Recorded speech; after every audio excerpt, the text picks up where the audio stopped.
Well, welcome back to the morning show here on Arise News. And the rapid adoption of cloud services and the application programming interface API economy has, without a doubt, increased cybersecurity threat in Nigeria. In Nigeria today, several internet-assisted crimes known as cybercrimes are committed daily in various forms, such as fraudulent electronic mails, identity theft, hacking, cyber harassment, spamming, automated telemachine spoofing, and privacy cybercrime is also a threat against various institutions and people who are connected to the internet, either through their computers or mobile technology. The exponential increase of this crime in society has become a strong issue that should not be overlooked. Well, joining us now from our Arise studios in Abuja is Ovigwe Eguegu, an international security analyst, while here in Lagos, we have Funmi Odumuboni, Senior Manager, Cyber Risk Services at Deloitte. Good morning to you both, and thank you very much for joining us on the show today to discuss this extremely heinous issue. Good morning. Thank you for having me. Mr. Eguegu, do we have you over in our Abuja studios? Good morning. Yeah, good morning from Abuja. Good morning. Okay, so now here we are with this report that over 150 million Nigerians are at risk of cybercrime. Let's actually discuss this figure in its real terms. Is this relative to the population that we have of 200 million Nigerians, or is that based on the amount of people in Nigeria that is not necessarily populated by just Nigerian citizens? What exactly does that figure really mean for us? Let's start over in Abuja. Yeah, thank you. I think the figure exposes the fact that Nigeria as a country is very vulnerable. So we have like a very large population, but that doesn't necessarily mean that the prevalence of cyber hacks and attacks has to be this high. The reason why it is this high is because we don't have measures in place to check these attacks before they happen. We don't have good measures in place to actually mitigate the attack when they are going on, and then even after, to have like a very good investigation to help prepare for the next round, because it's inevitable. You just can't prevent cyber attacks from taking place in 2019 when almost everybody is using the internet and is connected and using the internet for banking, for e-commerce, and so on and so forth. So it's really more about the fact that we don't have the best. Even if we have the best technologies, we are not really prepared to deal with the threat. What's the threshold of the threat now compared to when the banking sector pretty much emerged, in the 90s in this country? What's the level of the threat now? Okay, I think it's really. Yeah, so I'm talking to the person in Lagos. I'll come back to you on that in Abuja. Just 1 minute. Just a minute, sir. Okay, so I think with the evolution of the banking sector, there have been a lot of things that have happened. When the banks first came, we didn't have things like internet banking. We didn't have things like mobile banking. We didn't have things like USSD. But over the years, all this technology have evolved. And the taste of the customer also has evolved. We like to have our transactions done immediately on the go. We don't want to go to the banking hall. I can't remember the last time I've gone to the banking hall to do a transaction. So with that, when there's an adoption of technology, there's always a threat that is assigned to that. So because the landscape has changed, so there are more ways by which you can get hacked. So definitely the threat profile has gone higher, and so people are more exposed because there are more channels. You can use the ATM, you can use USSD, you can use internet banking, mobile banking. Some of the banks are even talking about Facebook banking, WhatsApp banking. So there are several channels, and these have opened up the threat landscape and made people feel that, okay, hackers can exploit me through all these channels. Okay, and the thing is, Nigeria is also a signatory to multilateral treaties on cybercrime, and we also have our own Cybercrimes Act that we're going to discuss on this program today. But what's worrying to see is that even though, for example, I believe there was once a 5-year plan between the UK, the US and the EFCC to find out about West African fraudsters that were coming out and etc. And they managed to get a lot of information and show that that relationship can work. But some people will also argue that the EFCC itself is overstretched. and the EFCC focusing on cybercrime is not necessarily allowing that issue to really be delved into and really be tackled. Do you think there needs to be an agency on its own that's really just devoted to tackling the issue of cybercrime? Has it gotten to that stage now? We'll start here in Lagos and then we'll head over to Abuja to Mr. Eguegu in just a second. Okay, I think the EFCC has a special fraud unit that deals with this kind of cases. Yes, they do. Yeah, and we also have the Cybersecurity Act, which was released in 2015, and we have several pockets of enforcement agencies that actually look at cybersecurity and cybercrime. I think the issue is that we have different people working on this, and they're not coming together. Something with cybersecurity is that you need intelligence. And if you want to tackle cybersecurity and cybercrime, you have to have intelligence across board, across all organizations. And I think that has been the issue, because things happen in pockets and we don't know. And we are always reactive. So we are always one step behind the attackers. But if we're able to leverage the intelligence across all these agencies, will see that we are able to win the fight in court. I'll throw that question over to Abuja quickly. Mr. Eguegu, what are your thoughts on this? Do you believe that it's a matter here where there's just not enough collaboration between agencies and departments that are working on tackling issues of cybercrime and cybersecurity? Or do you think that we just need a completely separate agency that's devoted to cybercrime, separate of the EFCC, in order for us to really be able to get to the crux of the matter on several issues regarding this very prevalent matter that we're facing right now? Yeah, I think we need a separate agency, even if not for forever, at least for the time being, because the problem is huge. We are notorious for internet fraud and cybercrime all over the world. So I think even if we are going to have a separate agency, let me just even add to what my colleague here just said. It still boils down to the fact that a separate agency is not really necessarily the solution to the problem. It's still, like she said, an intelligence issue, a fusion of intelligence between all these agencies working together. And cybersecurity is actually a global issue. It's one of the new and emerging threats that we're facing in the world. So it's not even confined to Nigeria. So like we're working with the UK, we're working with the US. We have to even work with even other countries that are even closer to us too, because I mean, in Ghana, for instance, they have issues with a lot of Nigerians, coming to their country to perpetuate these crimes. So I think not just multinational outside of Africa, but multinational mechanisms have to be put in place within the continent here, where Nigerians are carrying out the actions from other countries, not necessarily from Nigeria. So yes, I think we need a separate agency to coordinate all these actions.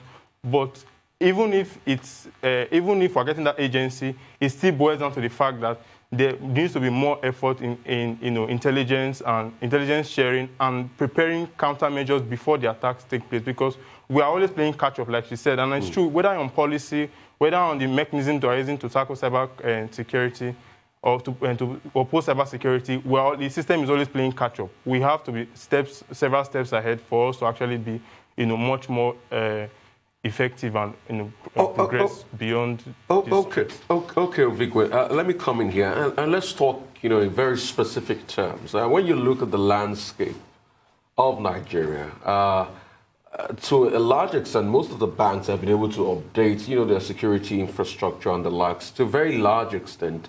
But a lot of people still penetrate with methodologies like phishing, for instance. I mean, email phishing.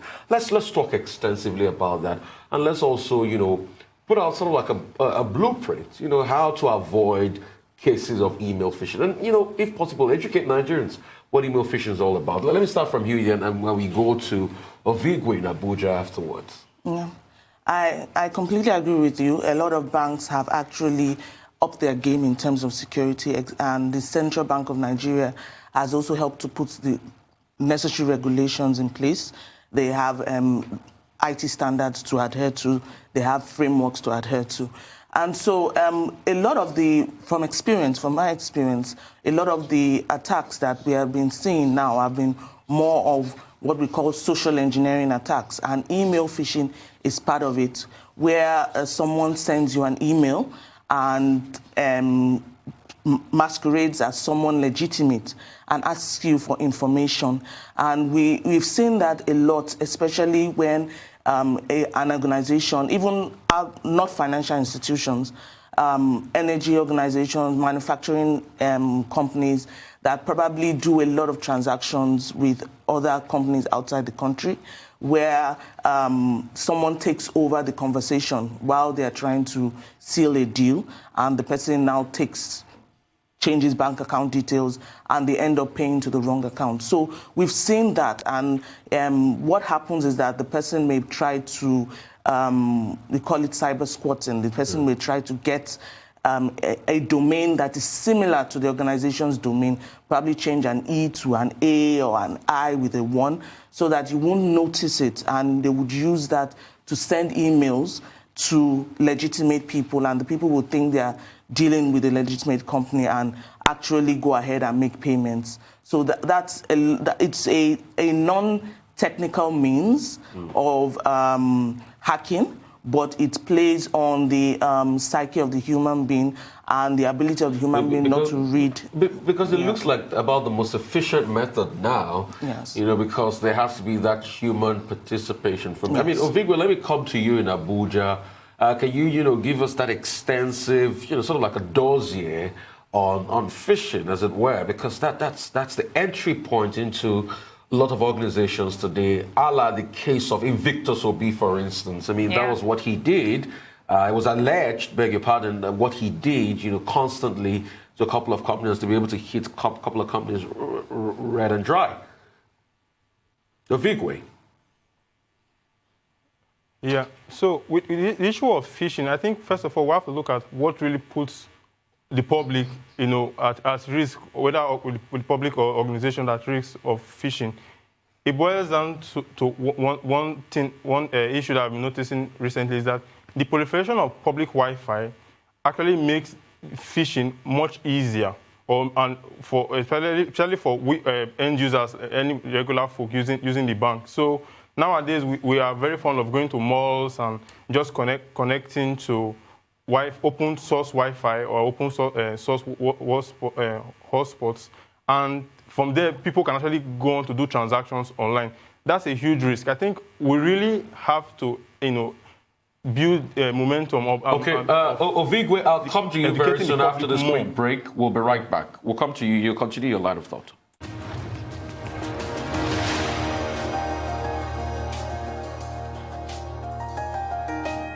Right, still the Arise Morning Show here, and we're talking to two security experts, cybersecurity experts, I should say, Ovigwe Eguegu and Funmi Odumuboni. And before we went to that break, I was having a conversation about phishing, and Ovigwe was making a very vital point that phishing starts from access to free Wi-Fi networks, and I'm sure that's a general concern for a lot of people. Ovigwe, you want to continue with that line of thought?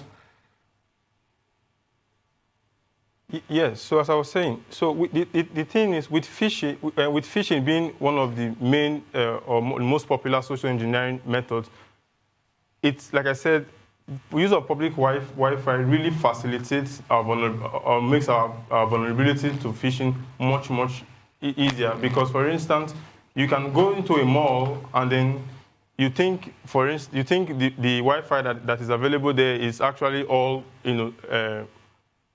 all good, some are malicious. So when you connect to such a rogue access point, they can actually redirect your traffic. So direct your traffic so that they direct you to maybe like an e-commerce site, and then you think you're actually logging into the real site, they grab your data, and then sometimes too, they can also do what we call app spoofing. So with app spoofing, what you get is they can actually manipulate the traffic and then use that to make the phishing easier. So they set up a clone website, add a link to it, send to you, and then you think it's from the bank. So, but what I'm really saying now is, when we're looking at phishing or pretexting, whether we're going to educate people or not is not an issue. That's really very important.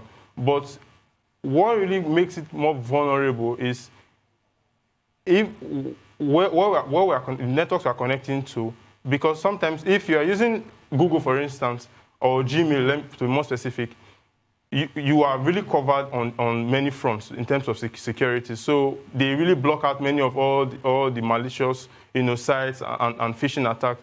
But when we're using unsecured network, okay, let's say we're not even using Google, there are other many platforms that we can use. So when we're using these platforms, we are really more vulnerable. And then when you're using this platform on very unsecure or malicious networks, you're even more vulnerable to downloading softwares too. Software like a very famous ransomware that we saw some years ago. So phishing is important. It's one of the popular ones. But there's pretexting and also the ransomware issues. And all of these threats are much more serious when we're really on unsecure networks. Okay. And let's bring it back here to Lagos for just a second with regards to also online payments and the integration of online payments to basically every system that we use now. What responsibility then do telcos also have for the risk that certain people may incur by making online payments through telcos? Or does it solely lie with the banks? How does that work, especially in a country like Nigeria where so many people always send mobile payments? Mobile payments is huge here.